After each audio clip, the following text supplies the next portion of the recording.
Hey, welcome to EPN. My name is Leonardo DiCaprio, and we bring you the latest in everything cool every single day. You know, there's tons going on in video games, entertainment, and technology, and that's why we are deciding to give the Oscar to The Rundown.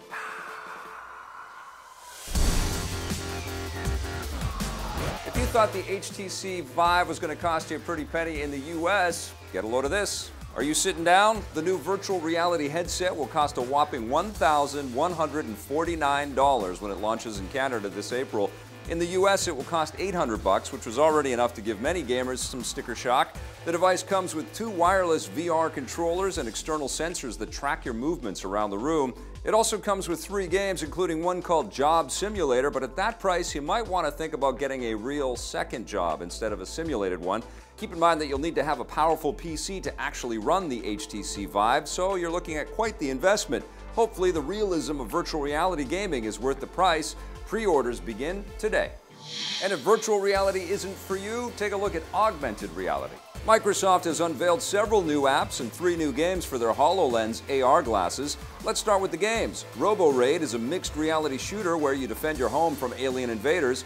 Fragments is a crime mystery game where you're a detective who gets to solve mysteries with clues scattered around the real world. The third game is called Young Conquer and features the lovable character from the Rare video games interacting with objects in front of you. As for the apps, there's Holo Studio, which allows you to create and move around 3D objects similar to Tom Cruise in Minority Report. There's also a futuristic version of Skype, which will display your caller on a floating screen in front of you, just like a hologram in Star Wars. I guess that means I'll have to start wearing pants during Skype interviews. Damn. All of those apps and games will be bundled with HoloLens. A development version of the device will be shipping to third-party developers next month, but there's still no word on when it will arrive in stores for regular people. Hopefully, we don't have to wait too long. We're getting a better idea of when we'll get to see more of Deadpool. 20th Century Fox has scheduled 2 new Marvel movies for release in October 2017 and January 2018. They haven't revealed what the 2 movies will be, but it's a no-brainer that one of them will be the Deadpool sequel. As for the other one, it could be an all-new X-Men movie or the rumored second attempt to reboot the Fantastic Four after last year's debacle.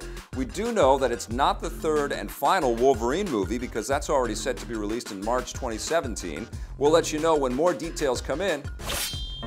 Prepare to die because Dark Souls 3 isn't the only new game in the franchise.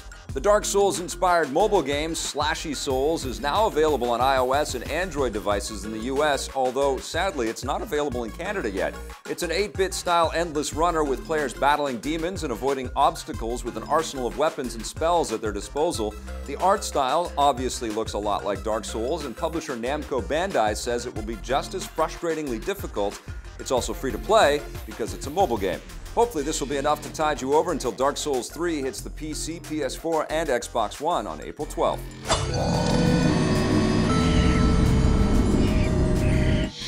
And as much as we hate this, we're going to end with some sad news. Video game industry pioneer Fergus McGovern has sadly passed away at the age of 50. Fergus founded UK-based Probe Software in 1984, which specialized in porting arcade games to home computers and consoles, which was still a fledgling market at the time.